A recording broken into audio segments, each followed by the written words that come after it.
Hi folks, this is your host Uncle Drums. I'm here in a secret location with Miss Jodie Foley. How you doing, miss? I'm good, thank you. You good, yeah? Yep. So, can you tell us what you do, Jodie? I'm a plus size model and currently I'm in a pageant called Miss Plus Size United Kingdom 2015. Oh. So that's what I'm doing right about now. Good stuff, good stuff. So Jodie, can you give us, the listeners, the public, the viewers, can you give us a little history on how the UK plus size modelling started for you? So last November I decided to enter Miss Plus Size United Kingdom 2015 and from there I've started to gain a lot more confidence and appreciate my size, not put myself down for being plus size, and from that my face was seen through media and that's how I started doing a bit more plus size modelling. Gotcha. Alright. So Jodie, going back to your school days, yeah, was you always a plus size? And if you was, what was it like? Yeah, so my whole life I've been plus size. I was the little big kids out of all the lot, yeah. And secondary school for me was not nice. It was awful. I felt like the odd one out. I felt alienated to everyone else. All my friends, you know, when they would go shopping, like, you know, as girly teenagers you go shopping and you go and buy all the nice little belly tops, and I never felt comfortable because there was never any in my size and I probably wouldn't have the confidence to wear it anyway. Yeah, and all the boys used to come outside the school and chat all the girls up, not me. They used to call me names and like honey monster, and yeah, school wasn't nice. I didn't feel accepted and yeah, it was not nice basically.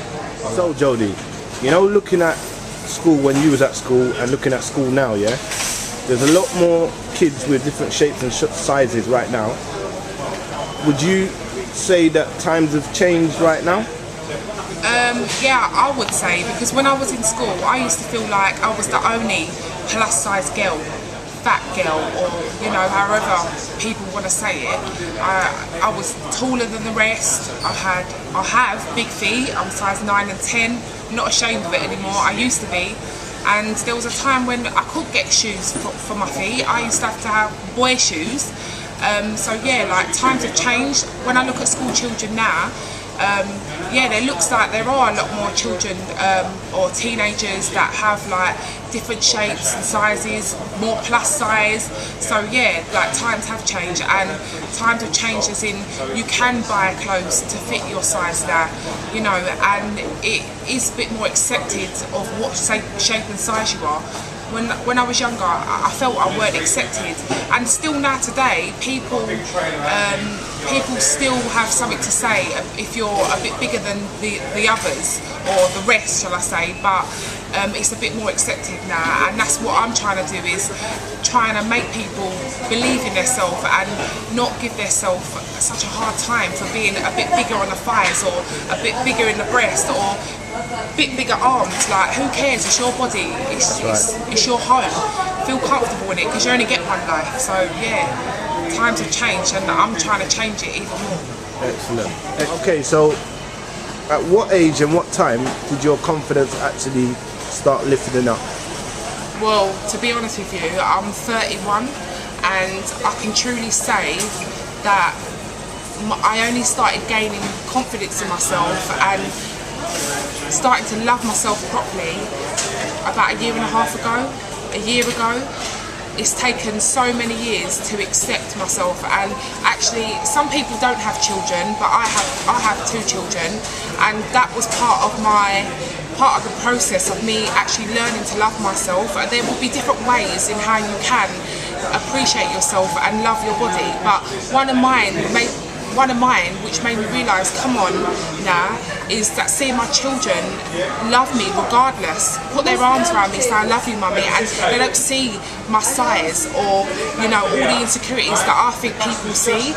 So yeah, like for me, it's been a progress, but you know, it's only about a year and a half that I've actually started saying, you know what, whatever I look like, this is me, and I'm going to accept it and love myself for it.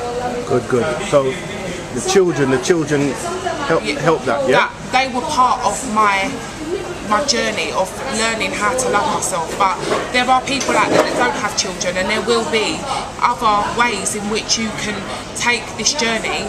But that was part of my progress, is seeing my children love me for who I am and not what I look like. Okay, so, excellent. All right, so let me ask you this question now. So for the youngsters and the adults that might have a bit of a confidence thing going on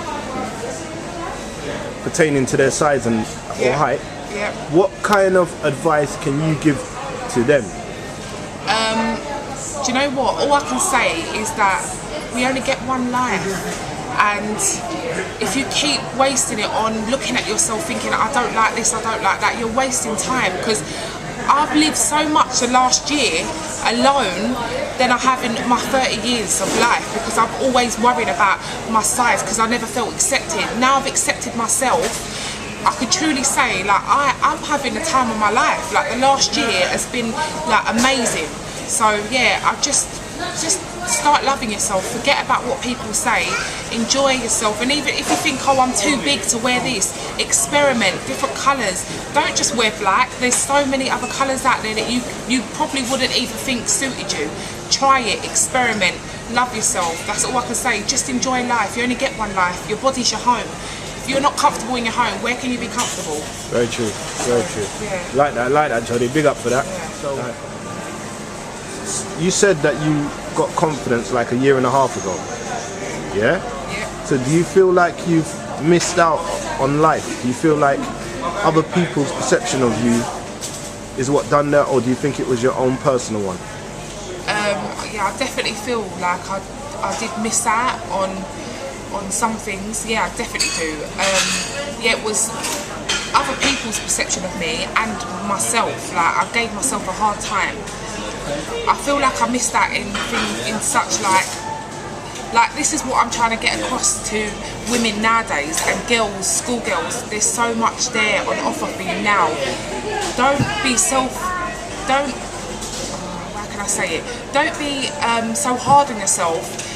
You know, there's so much more clothes out for you to experiment with. I feel like I missed out because I felt like all I did was wear t-shirts, like fashion-wise. I felt like there was nothing for me to wear, and now I'm loving life. I'm loving shopping. I'm loving wearing different clothes. I love experimenting, and maybe sometimes I'll be like, oh, she's too much. She likes to change her outfit take a picture, put it on her fan page. But for me, it's because I enjoy it so much, because I missed out on that as a child, as a teenager. When I was younger, my mum used to put me in little dresses, but then as I got older and I got bigger, I felt like I could wear a dress. I felt like I couldn't wear a top with no sleeves, or, you know, a pair of jeans even.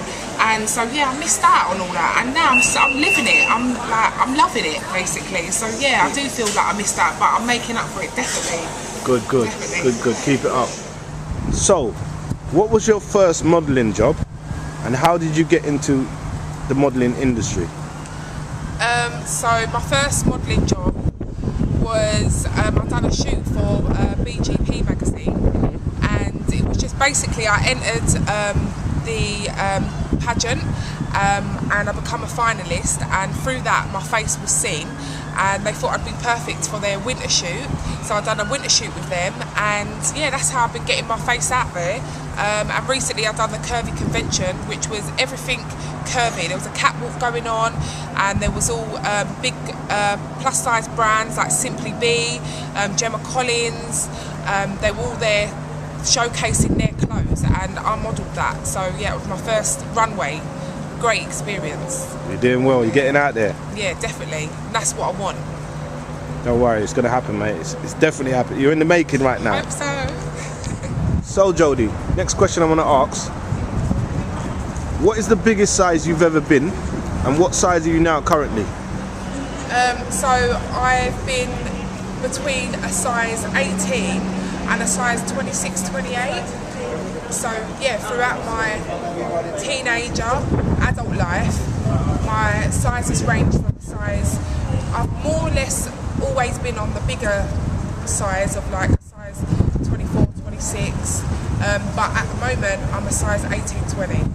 So yeah. And now you've become 18-20, yeah? Yeah. Is more doors opening for you, or was it just the same when you was 26?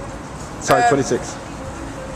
I think confidence-wise, it's just the same.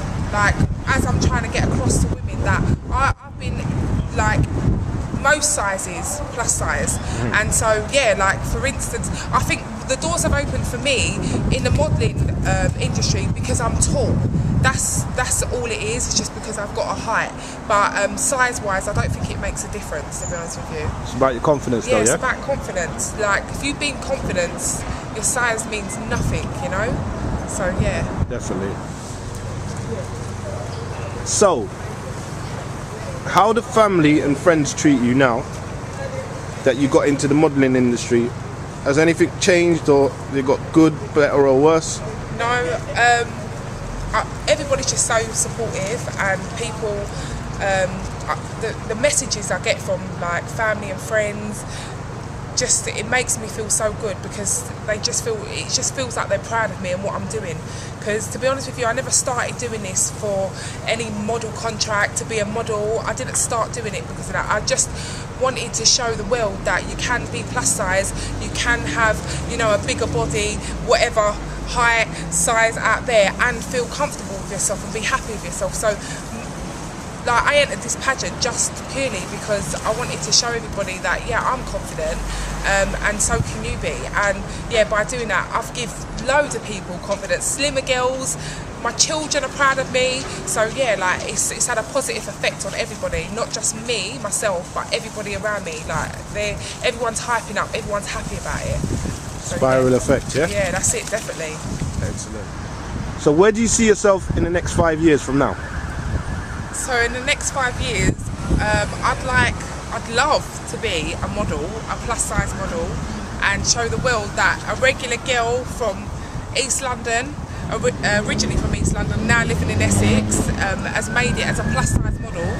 And also I'd love to be like a voice, like an ambassador of plus size women, getting the word out there and making other women feel confident in themselves, helping them to feel confident in themselves. So yeah, like definitely like in the plus size industry, 100%. Excellent. All right, so when people watch this interview, you know, I'm going to get hold of you. What contacts can you give them so they can get hold of you? Any leads or anything like that? So find me on Twitter, and you can find me at BigPrettyMe1, and you can also find me on Instagram, the same, at BigPrettyMe1, and you'll see my progress, my journey over the last couple months of being in the pageant, and the next how many months towards the end of my pageant, and hopefully whatever happens after. So yeah, follow me. Is there anybody that you want to big up and send a shout out to? Yourself, Uncle Drummer, Cheers. for taking the time to actually interview someone like me, to get out there that, you know, being plus size is not a bad thing.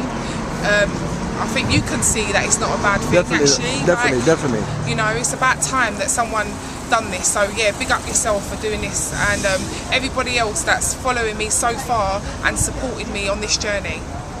Excellent. I want to say thank you for giving me your time Thank you. letting us get into your life, seeing the ups and downs, and you know, I can see you're going to do big things, and I like your confidence, and I like the fact that you're down to earth as well. Thank you. You know, and just keep it up, and just, you know, the sky's the limit, and you're going to make it. Hope so. So we'll catch up soon, and we're going to see you soon. You'll interview me again, and Definitely. we'll be a step forward or 2 steps forward. So Definitely. yeah, definitely. All right, and Thank you. and all the plus size ladies out there, when you see this interview, you know that you've got a platform here with Uncle Drums. You know, Definitely. Jodie, you know, the first lady to put it down. Big up yourself, yeah? Enough love.